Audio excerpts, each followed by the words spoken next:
ಸಚಿವ ನಾಗೇಂದ್ರ, ಶಾಸಕ ದದ್ದಲ್ಗೆ ಇಡಿ shock. Union bank ಸಿಬ್ಬಂದಿ ನಿವಾಸಿಗಳು ಸೀಸ್. ಬಳ್ಳಾರಿಯಲ್ಲೇ ನಡೆದಿದ್ದ 25 ಕೋಟಿ ಲೂಟಿ. ನಾಗೇಂದ್ರ ಆಪ್ತರಿಗೂ ಬಿಸಿ ಮುಡಿಸಿದ ಇಡಿ ಅಧಿಕಾರಿಗಳು. ಕಾಂಗ್ರೆಸ್ನಲ್ಲಿ ಹೆಚ್ಚಾಗ್ತಾ ಇದೆ ಇಡಿ ರೇಡ್ ಟೆನ್ಷನ್. ಇದು ಕಂಡು ಕೇಳರಿಯದ ಭ್ರಷ್ಟಾಚಾರ ಅಂದ್ರು ವಿಜಯೇಂದ್ರ. ಇದರ ಜೊತೆಗೆ ಮತ್ತೊಂದಿಷ್ಟು ಸುದ್ದಿ ಇದೆ, ನೋಡ್ತಾ ಹೋಗೋಣ ಕರ್ನಾಟಕ ಟಾಪ್ 20ಯಲ್ಲಿ. ವಾಲ್ಮೀಕಿ ಅಭಿವೃದ್ಧಿ ನಿಗಮದಲ್ಲಿ ನಡೆದಿದೆ ಎನ್ನಲಾದ ಬಹುಕೋಟಿ ಹಗರಣದ ಉರುಳು ಇದೀಗ ಮಾಜಿ ಸಚಿವ ಬಿ ನಾಗೇಂದ್ರ ಮೇಲೆ ಬಲವಾಗಿ ಸುತ್ತಕೊಳ್ತಾ ಇದೆ. ಪ್ರಕರಣ ಸಂಬಂಧ ನಿನ್ನೆಯಷ್ಟೇ ಎಸ್ಐಟಿ ವಿಚಾರಣೆಗೆ ಹಾಜರಾಗಿದ್ದ ನಾಗೇಂದ್ರ ನಿವಾಸಗಳ ಮೇಲೆ ಇಂದು ಬೆಳ್ಳಂಬೆಳಗ್ಗೆ ಇಡಿ ದಾಳಿ ನಡೆಸಿದೆ. ವಾಲ್ಮೀಕಿ ಹಗರಣ ಸಂಬಂಧ ರಾಜ್ಯದ 18 ಕಡೆ ಇಡಿ ರೇಡ್ ಮಾಡಿದ್ದು, ನಾಗೇಂದ್ರಗೆ ಸಂಬಂಧಪಟ್ಟ 4 ಕಡೆ ಏಕಕಾಲಕ್ಕೆ ಇಡಿ ದಾಳಿ ಮಾಡಿದೆ. ಬೆಂಗಳೂರಿನ ಡಾಲರ್ಸ್ ಕಾಲೋನಿ, ಬಿಇಎಲ್ ರೋಡ್ ನಿವಾಸ, ಶಾಸಕರ ಭವನದ ಕೊಠಡಿ, ಬಳ್ಳಾರಿಯ ನೆಹರು ನಗರದ ನಿವಾಸದ ಮೇಲೆ ದಾಳಿ ಮಾಡಿ ಪರಿಶೀಲನೆ ನಡೆಸಿದೆ. ಮಾಜಿ ಸಚಿವ ನಾಗೇಂದ್ರಗೆ ಸೇರಿದ ಡಾಲರ್ಸ್ ಕಾಲೋನಿ ಅಪಾರ್ಟ್ಮೆಂಟ್ನಲ್ಲಿ ಇಡಿ ಅಧಿಕಾರಿಗಳು ತೀವ್ರ ಶೋಧ ನಡೆಸಿದ್ದಾರೆ. ರಾಮ್ಕಾ ಉತ್ಸವ ಅಪಾರ್ಟ್ಮೆಂಟ್ನ 3ನೇ ಮಹಡಿಯ ಫ್ಲಾಟ್ ನಂಬರ್ 302ರಲ್ಲಿ ನಾಗೇಂದ್ರ ವಾಸವಾಗಿದ್ದಾರೆ. ಇಂದು ಎಸ್ಐಟಿ ವಿಚಾರಣೆಗೆ ಹಾಜರಾಗಬೇಕಿರುವ ನಾಗೇಂದ್ರ ನಿನ್ನೆ ರಾತ್ರಿ ಇಲ್ಲೇ ತಂಗಿದ್ರು. ಆದ್ರೀಗ ದಾಳಿ ಮಾಡಿರುವ ಇಡಿ ನಾಗೇಂದ್ರ ಅವರನ್ನ ತೀವ್ರ ವಿಚಾರಣೆಗೆ ಒಳಪಡಿಸಿದ್ದಾರೆ. ನಾಗೇಂದ್ರ ಅವರ ಮೊಬೈಲ್ ಅನ್ನು ವಶಕ್ಕೆ ಪಡೆದಿದ್ದು, ನಾಗೇಂದ್ರ ಅವರನ್ನ ಯಾವುದೇ ಕ್ಷಣದಲ್ಲಿ ಅರೆಸ್ಟ್ ಮಾಡುವ ಸಾಧ್ಯತೆ ಇದೆ. ನಾಗೇಂದ್ರ ಅವರಿಗೆ ಸಂಬಂಧಪಟ್ಟ ಮತ್ತೊಂದು ಮನೆ ಮೇಲೂ ದಾಳಿ ಮಾಡಿ ಪರಿಶೀಲಿಸಲಾಗಿದೆ. ಅಪಾರ್ಟ್ಮೆಂಟ್ ಸಮೀಪ ಇರುವ ಇನ್ನೊಂದು ಕಟ್ಟಡದ ಮೇಲೆ ಕೂಡ ದಾಳಿ ನಡೆಸಲಾಗಿದ್ದು, ಈ ಮನೆ ಯಾರಿಗೆ ಸಂಬಂಧಿಸಿದ್ದು ಎಂಬುದರ ಬಗ್ಗೆ ಇಡಿ ಮಾಹಿತಿ ಕಲೆ ಹಾಕಿದೆ. ಇದು ನಾಗೇಂದ್ರ ಅವರದ್ದೇ ಮನೆ ಎನ್ನಲಾಗ್ತಾ ಇದೆ. ನಾಗೇಂದ್ರ ಅವರ ಬಳ್ಳಾರಿಯಲ್ಲಿರುವ ಮನೆಗೂ ದಾಳಿ ಮಾಡಲಾಗಿದೆ. ಬಿಇಎಲ್ ರೋಡ್, ಮತ್ತಿಕೆರೆ ಹಾಗೂ ಮಲ್ಲೇಶ್ವರಂ ಸೇರಿದಂತೆ ಬೆಂಗಳೂರಿನಲ್ಲಿ 4 ಕಡೆ, ರಾಯಚೂರು ಸೇರಿದಂತೆ ಬೇರೆ ಬೇರೆ ಜಿಲ್ಲೆಗಳಲ್ಲಿಯೂ ಇಡಿ ಅಧಿಕಾರಿಗಳು ದಾಳಿ ನಡೆಸಿದ್ದಾರೆ. ರಾಯಚೂರು ಗ್ರಾಮೀಣ ಶಾಸಕ ಬಸನಗೌಡ ದದ್ದಲ್ ಮನೆ ಹಾಗೂ ಕಚೇರಿ ಮೇಲೆ ಇಡಿ ಅಧಿಕಾರಿಗಳು ದಾಳಿ ನಡೆಸಿದ್ದಾರೆ. ಬಸನಗೌಡ ದದ್ದಲ್ಗೆ ಸೇರಿದ 6 ಕಡೆಗಳಲ್ಲಿ ಏಕಕಾಲಕ್ಕೆ ದಾಳಿ ನಡೆಸಿರುವ ಅಧಿಕಾರಿಗಳು ಪರಿಶೀಲನೆ ನಡೆಸಿದ್ದಾರೆ. ರಾಯಚೂರು, ಬೆಂಗಳೂರಿನ ವಿಜಯನಗರ, ಬಿಇಎಲ್ ಸರ್ಕಲ್, ಜಗಜೀವನ್ ರಾಮ್ ನಗರ, ಕೋರಮಂಗಲ ಸೇರಿದಂತೆ ಹಲವು ಕಡೆ ಪರಿಶೀಲನೆ ನಡೆಸಿದ್ದಾರೆ. ಶಾಸಕರ ಭವನದ ಮೇಲೂ ಇಡಿ ದಾಳಿ ನಡೆಸಿದ್ದು, ಕಟ್ಟಡ 4ರಲ್ಲಿರುವ ದದ್ದಲ್ ಕಚೇರಿ ಕೊಠಡಿ ಸಂಖ್ಯೆ 532ಕ್ಕೆ ಅಧಿಕಾರಿಗಳು ನುಗ್ಗಿದ್ದಾರೆ. ಶಾಸಕರ ಭವನದಲ್ಲಿ ಇಡಿ ಅಧಿಕಾರಿಗಳು ಪರಿಶೀಲನೆ ನಡೆಸಿದ್ದಾರೆ. ಕಂಪ್ಯೂಟರ್ ಹಾಗೂ ಸಿಸಿಟಿವಿ ಫುಟೇಜ್ ಪರಿಶೀಲಿಸಿದ್ದಾರೆ. ಯಲಹಂಕದ ಶ್ರೀನಿವಾಸಪುರದಲ್ಲಿರುವ ಬಸನಗೌಡ ದದ್ದಲ್ ನಿವಾಸದ ಮೇಲೆ ಇಡಿ ಅಧಿಕಾರಿಗಳು ದಾಳಿ ನಡೆಸಿದ್ದಾರೆ. ಈ ವೇಳೆ ಮಹಿಳೆಯೊಬ್ಬರು ಕಣ್ಣೀರು ಹಾಕಿದ ಪ್ರಸಂಗ ನಡೆಯಿತು. 3 ಯೂನಿಯನ್ ಬ್ಯಾಂಕ್ ಸಿಬ್ಬಂದಿಗಳ ಮನೆಗೆ ಇಡಿ ಹಾಗೂ ಆರ್ಬಿಐ ಅಧಿಕಾರಿಗಳು ದಾಳಿ ನಡೆಸಿ 2 ಮನೆಗಳನ್ನು ಸೀಸ್ ಮಾಡಿದ್ದಾರೆ.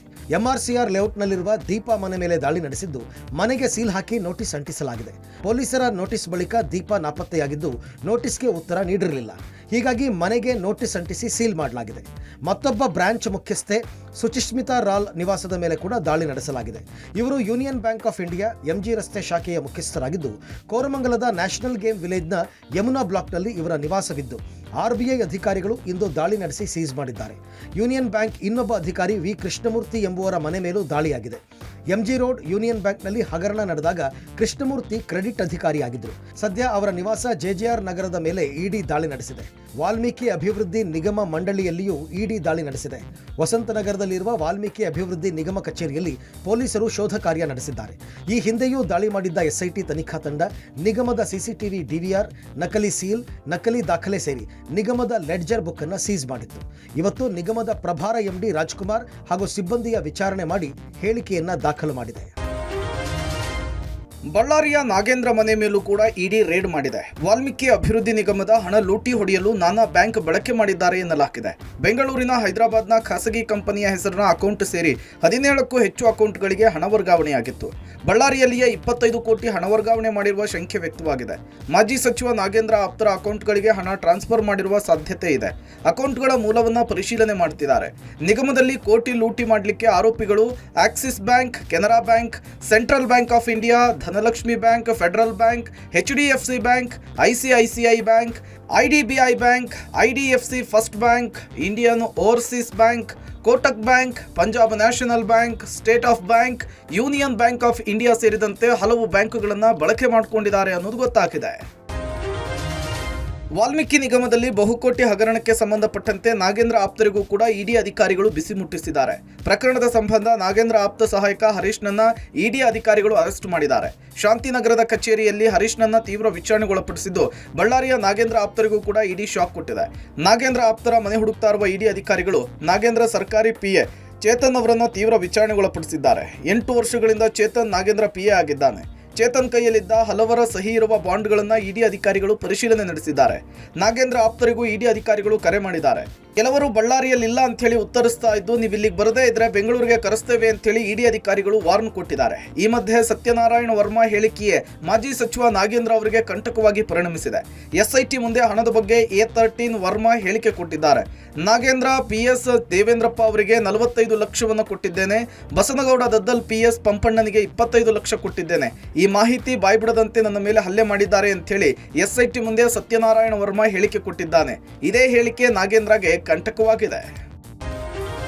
ವಾಲ್ಮೀಕಿ ನಿಗಮದಲ್ಲಿ ಬಹುಕೋಟಿ ಹಗರಣಕ್ಕೆ ಸಂಬಂಧಪಟ್ಟಂತೆ ಇಡಿ ಎಂಟ್ರಿ ಬೆನ್ನಲ್ಲೇ ಕೈಪಾಳ್ಯದಲ್ಲಿ ಟೆನ್ಷನ್ ಶುರುವಾಗಿದೆ. ಅಕ್ರಮ ಹಣ ವರ್ಗಾವಣೆಯಾಗಿದ್ದು ತೆಲಂಗಾಣ ಚುನಾವಣೆ ಕಾರಣ ಎಂಬ ಆರೋಪ ಎದುರಿಸುತ್ತಿರುವ ಕಾಂಗ್ರೆಸ್ಗೆ ನಡುಕ ಶುರುವಾಗಿದೆ. ತನಿಖೆಯ ಮೂಲ ಚುನಾವಣೆ ಕಾರಣಕ್ಕೆ ಅಕ್ರಮ ಎಂಬ ದಿಕ್ಕಿನಲ್ಲಿ ಸಾಗಿದರೆ ಕೈಪಾಳ್ಯಕ್ಕೆ ಸಂಕಷ್ಟ ಕಟ್ಟಿಟ್ಟ ಬುತ್ತಿ ಎನ್ನಲಾಗುತ್ತಿದೆ. ಕಾಂಗ್ರೆಸ್ನ ಮತ್ತಷ್ಟು ನಾಯಕರಿಗೆ ತನಿಖೆಯ ಬಿಸಿ ಸಾಧ್ಯತೆ ಇದೆ. ಎಲ್ಲ ಬೆಳವಣಿಗೆಗಳ ನಡುವೆ ಇಂದು ಸಂಜೆಯ ಒಳಗೆ ಬಸನಗೌಡ ದದ್ದಲ್ ರಾಜೀನಾಮೆ ನೀಡುವ ಸಾಧ್ಯತೆ ಇದೆ. ವಾಲ್ಮೀಕಿ ನಿಗಮ ಮಂಡಳಿ ಅಧ್ಯಕ್ಷ ಬಸನಗೌಡ ದದ್ದಲ್ ರಾಜೀನಾಮೆಗೆ ಕಾಂಗ್ರೆಸ್ ಹೈಕಮಾಂಡ್ ಸೂಚಿಸಿದ್ದು, ರಾಜೀನಾಮೆ ಪಡೆಯುವಂತೆ ಸಿಎಂ ಡಿಸಿಎಂಗೆ ಸಂದೇಶ ರವಾನಿಸಿದೆ. ಹೀಗಾಗಿ ಎಐಸಿಸಿ ಸೂಚನೆ ಮೇರೆಗೆ ಸಿಎಂ ಸಿದ್ದರಾಮಯ್ಯ ರಾಜೀನಾಮೆಗೆ ಸೂಚಿಸಲಿದ್ದಾರೆ. ಇನ್ನು ನಾಗೇಂದ್ರ ದದ್ದಲ್ ಮೇಲೆ ಇಡಿ ರೇಡ್ ಸಂಬಂಧ ಮೈಸೂರಿನಲ್ಲಿ ಸಿಎಂ ಸಿದ್ದರಾಮಯ್ಯ ಪ್ರತಿಕ್ರಿಯಿಸಿದ್ದು, ಇಡಿ ಅವರ ಕೆಲಸವನ್ನು ಅವರು ಮಾಡಲಿ, ಕಾನೂನು ಪ್ರಕಾರ ಕೆಲಸ ಮಾಡಲಿ ಎಂದಿದ್ದಾರೆ. ತನಿಖೆಗೆ ಇಡಿ ಸ್ವತಂತ್ರ ಅಂತ ಗೃಹ ಸಚಿವ ಪರಮೇಶ್ವರ್ ಹೇಳಿದರೆ ನಿಷ್ಪಕ್ಷಪಾತ ತನಿಖೆ ಆಗಲಿ ಎಂದಿದ್ದಾರೆ ಎಂಬಿ ಪಾಟೀಲ್.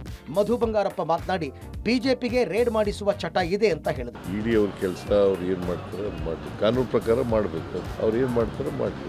ಇಡಿ ಅವರಾಗಲಿ CBIನವರಾಗಲಿ ರಾಜ್ಯ ಸರ್ಕಾರಕ್ಕೆ ಏನು ತಿಳಿಸೋದಿಲ್ಲ. ಅವರು ಇಂಡಿಪೆಂಡೆಂಟಾಗಿ ಅವರು ಆಪರೇಟ್ ಮಾಡ್ತಾರೆ. ತನಿಖೆ ಆಗಲಿ, ಪಾರದರ್ಶಕವಾಗಲಿ ಮತ್ತು ಅದು ಯಾವುದೇ ಒಂದು ಇನ್ಫ್ಲೂಯೆನ್ಸ್ ಆಗುವಂಥ ಒತ್ತಡದಲ್ಲಿ ಆಗುವಂಥದ್ದು ಆಗಬಾರ್ದು. ಅದನ್ನು ನಾನು ಏನು ಜಾಸ್ತಿ ತಿಳ್ಕೊಳ್ದೆ ಸುಮ್ಮನೆ ಹೇಳೋದು ಅಭ್ಯಾಸ ನನಗಂತೂ ಇಲ್ಲ. ಆದರೆ ಸ್ವಾಭಾವಿಕವಾಗಿ ನೋಡಿದಾಗ ಇಷ್ಟು ವರ್ಷ ಅವ್ರಿಗೆ ಆ ಚಟ ಇದೆ ಬಿಜೆಪಿಯವರು. ವಾಲ್ಮೀಕಿ ನಿಗಮದಲ್ಲಿ ಮಾಜಿ ಸಚಿವ ನಾಗೇಂದ್ರ ಹಾಗೂ ಶಾಸಕ ದದ್ದಲ್ ಮೇಲೆ ಇಡಿ ರೇಡ್ ಆಗ್ತಾ ಇದ್ದಂತೆ ಕಾಂಗ್ರೆಸ್ ಸರ್ಕಾರದ ಮೇಲೆ ಬಿಜೆಪಿಗರು ಮುಗಿಬಿದ್ದಿದ್ದಾರೆ. ಈ ಬಗ್ಗೆ ಮಾತನಾಡಿದ ಬಿಜೆಪಿ ರಾಜ್ಯಾಧ್ಯಕ್ಷ BY ವಿಜೇಂದ್ರ ಇಡಿ ದಾಳಿಯನ್ನ ಸ್ವಾಗತಿಸಿದ್ದಾರೆ. ಎಸ್ಐಟಿ ನಾಗೇಂದ್ರ ದದ್ದಲ್ ಅವರನ್ನ ವಿಚಾರಣೆಗೆ ಕರೆದೊಯ್ಯಲು ಹಿಂಜರಿತಾ ಇದ್ದರು. ಈಗ ಇಡಿ ಅವರು ದಾಳಿ ಮಾಡಿದ್ದಾರೆ. ಇಡಿ ಸರಿಯಾದ ದಿಕ್ಕಿನಲ್ಲಿ ಸಾಗುತ್ತಾ ಇದೆ, ಸತ್ಯ ಹೊರಬರಲಿದೆ ಅಂತ ಹೇಳಿದ್ದಾರೆ. ಇಡಿ ದಾಳಿಯಿಂದ ಕಾಂಗ್ರೆಸ್ನವರ ಕುತ್ತಿಗೆ ಬಿಗಿಗೊಳಿಸಿದೆ ಅಂತ ಅಶ್ವಥ್ ನಾರಾಯಣ್ ಹೇಳಿದರೆ, ನಾಗೇಂದ್ರ ದದ್ದಲ್ ಅರೆಸ್ಟ್ ಆಗಲೇಬೇಕು ಅಂತ ಮಾಜಿ ಸಚಿವ ಅರಗ ಜ್ಞಾನೇಂದ್ರ ಆಗ್ರಹಿಸಿದ್ದಾರೆ. ಇವತ್ತು ನಾವು ಮಾಧ್ಯಮದ ಪತ್ರಿಕೆ ಮತ್ತು ಮಾಧ್ಯಮಗಳನ್ನು ನೋಡ್ತಾ ಇದ್ದೇವೆ. ಇಡಿನೂ ಕೂಡ ಇವತ್ತು ರೈಡ್ ಮಾಡಿರ್ತಕ್ಕಂಥದ್ದು ಬಹುಶಃ ರಾಜ್ಯದ ಇತಿಹಾಸದಲ್ಲಿ ಹಿಂದೆಂದೂ ಕೂಡ ಕಂಡು ಕೇಳರಿಯದಂತ ಒಂದು ಹಗರಣ. ಬೇರೆ ಬೇರೆ ರಾಜ್ಯಗಳ ಚುನಾವಣೆ ಮತ್ತು ಲೋಕಸಭಾ ಚುನಾವಣೆಯಲ್ಲೂ ಕೂಡ ಈ ಹಣ ದುರ್ಬಳಕೆ ಆಗಿದೆ ಅಂತಕ್ಕಂಥದ್ದು ಇವತ್ತು ಜಗಜ್ಜಾಹೀರಾಗಿರ್ತಕ್ಕಂಥದ್ದು. ಎಲ್ಲರ ಕುತ್ತಿಗೆಗೆ ಎಲ್ಲರ ಕುತ್ತಿಗೆ ಎಲ್ಲೆಲ್ಲಿದೆಯೋ ಮುಖ್ಯಮಂತ್ರಿಗಳಿಂದ ಹಿಡಿದು ಎಲ್ಲ ಕಡೆ ಅವ್ರ ಪಕ್ಷದ ಮೇಲ್ಗಡೆಯಿಂದ ಕೆಳಗಡೆವರೆಗೂ ಎಲ್ಲ ಕಡೆ ಹರಡುತ್ತೆ. ಇದು ಖಂಡಿತ ನನ್ನ ವಿಶ್ವಾಸ ಇದೆ. ಇದು ವೇಗದಲ್ಲಿ ಇದನ್ನೆಲ್ಲ ಸೆರೆ ಹಿಡಿದು ತಂದು ಬಂಧಿಸುವಂಥ ಕೆಲಸ ಆಗಲಿ. ನಮ್ಮ ಮಂತ್ರಿಗಳು ಮತ್ತು ಅದರ ನಿಗಮದ ಅಧ್ಯಕ್ಷರನ್ನು ಇಷ್ಟೊತ್ತಿಗಾಗಲೇ ಅರೆಸ್ಟ್ ಮಾಡಬೇಕಾಗಿತ್ತು. ಬಂದಂಥ ಮಾಹಿತಿಯ ಪ್ರಕಾರ ಅರೆಸ್ಟ್ ಮಾಡಿ ಅವ್ರನ್ನ ಎನ್ಕ್ವೈರಿ ಮಾಡಬೇಕಾಗಿತ್ತು. ಅವರಿಗೆ ಇಡಿ ಮತ್ತು CBI ಬೆನ್ನತ್ತುತ್ತೆ ಅನ್ನುವಂಥ ಕಾರಣಕ್ಕಾಗಿ ಏನೋ ಐವಾಷಿಂಗ್ ರೀತಿಯಲ್ಲಿ ನಿನ್ನೆ ಒಂದು ವಿಚಾರಣೆ ನಡೆಸಿದಂಗೆ ಕಾಣುತ್ತೆ SIT. ರೇಣುಕಾಸ್ವಾಮಿ ಕೊಲೆ ಕೇಸ್ನಲ್ಲಿ ಜೈಲಲ್ಲಿ ಕಂಬಿ ಎಣಿಸ್ತಾ ಇರುವ ನಟ ದರ್ಶನ್ಗೆ ಇನ್ನೊಂದು ವಾರ ಜೈಲೂಟವೇ ತಿನ್ನಬೇಕಾದ ಪರಿಸ್ಥಿತಿ ಎದುರಾಗಿದೆ. ಮನೆ ಊಟ ಬೇಕು ಅಂತ ಕೋರಿ ದರ್ಶನ್ ಸಲ್ಲಿಸಿದ್ದ ರಿಟ್ ಅರ್ಜಿ ವಿಚಾರಣೆಯನ್ನ ಹೈಕೋರ್ಟ್ ಮುಂದೂಡಿದೆ. SPP ಪ್ರಸನ್ನಕುಮಾರ್ ಆಕ್ಷೇಪಣೆ ಸಲ್ಲಿಸಲು ಸೂಚನೆ ನೀಡಿರುವ ಹೈಕೋರ್ಟ್ ವಿಚಾರಣೆಯನ್ನ ಜುಲೈ 18ಕ್ಕೆ ಮುಂದೂಡಿದೆ. ನ್ಯಾಯಮೂರ್ತಿ ಕೃಷ್ಣಕುಮಾರ್ ಪೀಠದಿಂದ ಅರ್ಜಿ ವಿಚಾರಣೆ ಮುಂದೂಡಿಕೆಯಾಗಿದ್ದು, ನಟ ದರ್ಶನ್ ಜುಲೈ 18ರ ತನಕವೂ ಜೈಲೂಟ ತಿನ್ನುವುದೇ ಅನಿವಾರ್ಯವಾಗಿದೆ. ದರ್ಶನ್ಗೆ ಮನೆ ಊಟ ನೀಡಲು ಜೈಲಿನ ನಿಬಂಧನೆಗಳು ಏನು? ಜೈಲು ಅಧಿಕಾರಿಗಳಿಗೆ ದರ್ಶನ್ ಕೋರಿಕೆ ಸಲ್ಲಿಸಲಾಗಿದೆಯೇ? ವಿಚಾರಣಾಧೀನ ನ್ಯಾಯಾಲಯದಲ್ಲಿ ಈ ಕೋರಿಕೆ ಸಲ್ಲಿಸಲಾಗಿದೆಯೇ ಎಂಬುದರ ಬಗ್ಗೆ ವಿವರಣೆ ನೀಡುವಂತೆ ದರ್ಶನ್ ಪರ ವಕೀಲ ಫಣೀಂದ್ರಗೆ ಹೈಕೋರ್ಟ್ ಸೂಚನೆ ನೀಡಿದೆ. ಇನ್ನು ಜೈಲಿನ ಊಟ ಒಗ್ಗುತ್ತಿಲ್ಲ, ಫುಡ್ ಪಾಯ್ಸನ್ ಆಗ್ತಾ ಇದೆ ಅಂತ ದರ್ಶನ್ ರಿಟ್ ಅರ್ಜಿ ಉಲ್ಲೇಖಿಸಿದರು. ರೇಣುಕಾಸ್ವಾಮಿ ಕೊಲೆ ಕೇಸ್ನಲ್ಲಿ ಜೈಲಿನಲ್ಲಿ ಮುದ್ದೆ ಮುರಿಯುತ್ತಿರುವ ಆರೋಪಿ ದರ್ಶನ್ಗೆ ಪೊಲೀಸರು DNA ಟೆಸ್ಟ್ ಮಾಡಿಸಿದ್ದಾರೆ. ಪೊಲೀಸರು ದರ್ಶನ್ಗೆ DNA ಟೆಸ್ಟ್ ಮಾಡಿಸಿದ್ದೇಕೆ ಎಂಬುದರ ಹಿಂದಿನ ಅಸಲಿ ಸತ್ಯ ಈಗ ಬಯಲಾಗಿದೆ. ಪಟ್ಟಣಗೆರೆ ಶೆಡ್ನಲ್ಲಿ ರೇಣುಕಾಸ್ವಾಮಿ ಮೇಲೆ ಮಾರಣಾಂತಿಕವಾಗಿ ಹಲ್ಲೆ ಮಾಡಲಾಗಿತ್ತು. ಹಲ್ಲೆ ಬಳಿಕ ರೇಣುಕಾಸ್ವಾಮಿ ಹತ್ಯೆ ಕೂಡ ನಡೆದಿತ್ತು. ಹತ್ಯೆ ಮಾಡಿದ ಸ್ಥಳದಲ್ಲಿ ಪೊಲೀಸರು ಸ್ಪಾಟ್ ಮಹಜರ್ ಮಾಡಿದಾಗ ದರ್ಶನ್ ಧರಿಸಿದ್ದ ವಿಗ್ನ ಕೂದಲುಗಳು ಪತ್ತೆಯಾಗಿತ್ತು. ಘಟನಾ ಸ್ಥಳದಲ್ಲಿ ಪತ್ತೆಯಾಗಿರುವ ದರ್ಶನ್ನ ವಿಗ್ ಕೂದಲಿನ ಜೊತೆ ಅಸಲಿ ಕೂದಲಿನ ಸ್ಯಾಂಪಲ್ ಪಡೆದು ಟೆಸ್ಟ್ ಕೂಡ ಮಾಡಲಾಗಿದೆ. ಅಸಲಿ ಮತ್ತು ವಿಗ್ ಕೂದಲಿನ ಸ್ಯಾಂಪಲ್ ಸಾಮ್ಯತೆ ಮಾಡಲು ಪೊಲೀಸರು DNA ಟೆಸ್ಟ್ ಮಾಡಿಸಿದ್ದಾರೆ. ಘಟನಾ ಸ್ಥಳದಲ್ಲಿ ಸಿಕ್ಕಿರುವಂತಹ ವಿಗ್ ಕೂದಲು ಹಾಗೂ ದರ್ಶನ್ ತಲೆ ಕೂದಲು DNA ಟೆಸ್ಟ್ ವೇಳೆ ಹೋಲಿಕೆಯಾಗಿದ್ದಲ್ಲಿ ದರ್ಶನ್ಗೆ ಕಂಟಕ ಎದುರಾಗುವ ಸಾಧ್ಯತೆಗಳಿವೆ. ದರ್ಶನ್ ಅಂಡ್ ಗ್ಯಾಂಗ್ನಿಂದ ರೇಣುಕಾಸ್ವಾಮಿ ಕೊಲೆ ಪ್ರಕರಣಕ್ಕೆ ಸಂಬಂಧಪಟ್ಟಂತೆ ದಿನಕ್ಕೊಂದು ರೋಚಕ ಟ್ವಿಸ್ಟ್ಗಳು ಸಿಗ್ತಾ ಇವೆ. ರೇಣುಕಾಸ್ವಾಮಿ ಕೊಲೆ ಬಳಿಕ ಆರೋಪಿಗಳು ಏನೆಲ್ಲ ಮಾಡಿದ್ರು ಅನ್ನೋ ಸತ್ಯಗಳು ಒಂದೊಂದಾಗಿ ಬೆಳಕಿಗೆ ಬರ್ತಾ ಇವೆ. ಕೊಲೆ ಬಳಿಕ ದರ್ಶನ್ ಅಂಡ್ ಗ್ಯಾಂಗ್ ತಮ್ಮ ಇಮೇಲ್ ಪಾಸ್ವರ್ಡ್ಗಳನ್ನು ಬದಲಾಯಿಸಿದ್ದಾರಂತೆ. ಕಾಮಾಕ್ಷಿಪಾಳ್ಯ ಪೊಲೀಸರ ತನಿಖೆಯ ವೇಳೆ ಪಾಸ್ವರ್ಡ್ ಬದಲಾಗಿರೋದು ಬೆಳಕಿಗೆ ಬಂದಿದೆ. ಈ ಬಗ್ಗೆ ಮಾಹಿತಿ ಸಂಗ್ರಹಿಸಿರುವ ಪೊಲೀಸರು ಪಂಚನಾಮೆ ಮಾಡಿದ್ದಾರೆ. ಆರೋಪಿಗಳ ಪ್ರತಿ ಚಲನವಲನದ ಟೈಮ್ ಲೈನ್ ಇರುತ್ತೆ. ಟೈಮ್ ಲೈನ್ನಲ್ಲಿ ಪ್ರತಿ ಮೂಮೆಂಟ್ ರೆಕಾರ್ಡ್ ಆಗಿರುತ್ತೆ. ಒಂದು ವೇಳೆ ಪೊಲೀಸರು ತನಿಖೆ ನಡೆಸಿದರೆ ಆರೋಪಿಗಳ ಓಡಾಟದ ಸಂಪೂರ್ಣ ಮಾಹಿತಿ ಸಿಗುತ್ತೆ. ಹೀಗಾಗಿ ಆರೋಪಿಗಳು ಇಮೇಲ್ ID ಪಾಸ್ವರ್ಡ್ ಬದಲಾಯಿಸಿರುವ ಶಂಕೆ ವ್ಯಕ್ತವಾಗಿದೆ. ಅಲ್ಲದೆ ಆರೋಪಿಗಳು ಪಾಸ್ವರ್ಡ್ ಬದಲಾಯಿಸೋದಕ್ಕೆ ತಜ್ಞರ ಸಲಹೆ ಪಡೆದಿರುವಂತಹ ಶಂಕೆ ಕೂಡ ಇದೆ. ಸೈಬರ್ ತಜ್ಞರು ಹಾಗೂ ಸೈಬರ್ ವಿಚಾರ ತಿಳಿದಿರುವ ವ್ಯಕ್ತಿಗಳ ನೆರವು ಪಡೆದಿರುವ ಶಂಕೆ ಇದ್ದು, ಅವರ ಮಾಹಿತಿಯ ಮೇರೆಗೆ ಆರೋಪಿಗಳು ತಮ್ಮ ಇಮೇಲ್ IDಗಳನ್ನು ದಿಢೀರ್ ಬದಲಾಯಿಸಿರಬಹುದು ಎನ್ನಲಾಗ್ತಾ ಇದೆ. ರೇಣುಕಾಸ್ವಾಮಿ ಕೊಲೆ ಪ್ರಕರಣದಲ್ಲಿ ಜೈಲು ಸೇರಿರುವ ಪವಿತ್ರ ಗೌಡ ಮತ್ತು ದರ್ಶನ್ ಸ್ನೇಹ ಅಂತಿಂಥದ್ದಲ್ಲ. ನಟ ದರ್ಶನ್ ಹಾಗೂ ಪವಿತ್ರ ಗೌಡ ಗೆಳೆತನ ಎಷ್ಟು ಸ್ಟ್ರಾಂಗ್ ಅನ್ನೋದಕ್ಕೆ ಮತ್ತಷ್ಟು ಸಾಕ್ಷ್ಯಗಳು ಸಿಕ್ಕಿವೆ. ಪವಿತ್ರಾಗೆ ಅಶ್ಲೀಲ ಮೆಸೇಜ್ ಮಾಡಿದ್ದ ಅನ್ನೋ ಕಾರಣಕ್ಕೆ ರೇಣುಕಾಸ್ವಾಮಿಯನ್ನು ಕೊಂದು ಇವತ್ತು ಜೈಲು ಸೇರಿರುವ ದರ್ಶನ್ಗೆ ಪವಿತ್ರ ಗೌಡ ಮೇಲಿನ ಪ್ರೀತಿ ಅಂತಿಂಥದ್ದಲ್ಲ. ಪವಿತ್ರ ಗೌಡ ಮೇಲಿನ ಸ್ನೇಹಕ್ಕಾಗಿ ದರ್ಶನ್ ಮನೆಯವರನ್ನೆಲ್ಲ ಎದುರು ಹಾಕ್ಕೊಂಡಿದ್ರು. ದರ್ಶನ್ ಪತ್ನಿ ವಿಜಯಲಕ್ಷ್ಮಿ ಮೇಲೂ ಹಲ್ಲೆ ಮಾಡಿ ಸುದ್ದಿಯಾಗಿದ್ದರು. ಈಗ ದರ್ಶನ್ ಪವಿತ್ರ ಗೌಡ ಗಾಢ ಸ್ನೇಹಕ್ಕೆ ಮತ್ತೊಂದು ಉದಾಹರಣೆ ಸಿಕ್ಕಿದೆ. ಅದೇನಪ್ಪ ಅಂತಂದರೆ ಪವಿತ್ರ ಗೌಡ ಹಾಗೂ ದರ್ಶನ್ ಫೋನ್ ನಂಬರ್. ಹೌದು, ಪವಿತ್ರ ಗೌಡ ಹಾಗೂ ದರ್ಶನ್ ಬಳಸುತ್ತಿರುವ 2 ಫೋನ್ ನಂಬರ್ಗಳು ಒಂದೇ ರೀತಿ ಇವೆ. ಇಬ್ಬರ ಮೊಬೈಲ್ ನಂಬರ್ನ ಕೊನೆಯ 5 ನಂಬರ್ಗಳು ಸೇಮ್ ಟು ಸೇಮ್ ಇವೆ.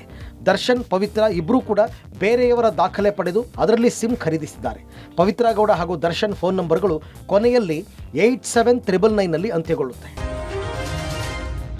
ಇದನ್ನು ಅಂಧಾಭಿಮಾನ ಅನ್ಬೇಕಾ, ಹುಚ್ಚು ಅಭಿಮಾನ ಅನ್ಬೇಕಾ ಗೊತ್ತಿಲ್ಲ. ದರ್ಶನ್ ಖೈದಿ ನಂಬರನ್ನು ಅಭಿಮಾನಿಗಳು ಪ್ರಮೋಟ್ ಮಾಡ್ತಾ ಇದ್ದಾರೆ. ಬೈಕ್ಗಳ ಮೇಲೆ ಖೈದಿ ನಂಬರ್ 6106 ಅನ್ನು ಹಾಕಿಸಿದ್ದಾಯಿತು. ಖೈದಿ ನಂಬರ್ ಇಟ್ಕೊಂಡು ಫೋಟೋ ಶೂಟ್ ಮಾಡಿಸಿದ್ದಾಯಿತು. ಮಗುವಿಗೆ ಖೈದಿ ನಂಬರ್ ಹಾಕಿ ಫೋಟೋ ಶೂಟ್ ಮಾಡಿಸಿದ್ದು ಆಯಿತು. ಈಗ ಖೈದಿ ನಂಬರ್ 6106ನಲ್ಲಿ ಕೀ ಬಂಚ್ ಟ್ರೆಂಡ್ ಆಗ್ತಾ ಇದೆ. ಕೀ ಬಂಚ್ನಲ್ಲಿ ದರ್ಶನ್ ಫೋಟೋ ಮತ್ತು ಖೈದಿ ನಂಬರ್ 6106 ಪೌಚ್ ಮಾಡಲಾಗ್ತಾ ಇದೆ. ಕೀ ಬಂಚ್ ದೃಶ್ಯ ಸದ್ಯ ಸೋಷಿಯಲ್ ಮೀಡಿಯಾದಲ್ಲಿ ಸಖತ್ ವೈರಲ್ ಆಗ್ತಾ ಇದೆ. ಇನ್ನು ಕೊಲೆ ಆರೋಪಿ ನಟ ದರ್ಶನ್ ಖೈದಿ ನಂಬರ್ ಆಟೋ ಮೇಲೆ ಬರೆಸ್ಕೊಂಡು ವೀಲಿಂಗ್ ಮಾಡಿದ್ದ ಆಟೋ ಚಾಲಕನ ಬಂಧನ ಆಗಿದೆ. ಆರೋಪಿ ಜಗದೀಶ್ ಮೂಲತಃ ಹಾಸನದ ಹೊಳೆ ನರಸೀಪುರದವನಾಗಿದ್ದು ಬೆಂಗಳೂರಿನಲ್ಲಿ ಆಟೋ ಚಾಲಕನಾಗಿ ಕೆಲಸ ಮಾಡಿಕೊಂಡಿದ್ದ. ಆಟೋ ಹಿಂದೆ ದರ್ಶನ್ ಖೈದಿ ನಂಬರ್ 6106 ಬರೆಸ್ಕೊಂಡು ನಡು ರಸ್ತೆಯಲ್ಲಿ ವೀಲಿಂಗ್ ಮಾಡಿದ್ದ. ಬಳಿಕ ಸೋಷಿಯಲ್ ಮೀಡಿಯಾದಲ್ಲಿ ಹಂಚಿಕೊಂಡಿದ್ದ. ವೀಲಿಂಗ್ ವಿಡಿಯೋ ವೈರಲ್ ಆಗ್ತಾ ಇದ್ದಂತೆ ಉತ್ತರ ವಿಭಾಗದ ಸಂಚಾರಿ ಪೊಲೀಸರು ಪ್ರಕರಣ ದಾಖಲಿಸಿಕೊಂಡು ಆಟೋ ಸೀಸ್ ಮಾಡಿ ಚಾಲಕ ಜಗದೀಶ್ನನ್ನು ಬಂಧಿಸಿದ್ದಾರೆ.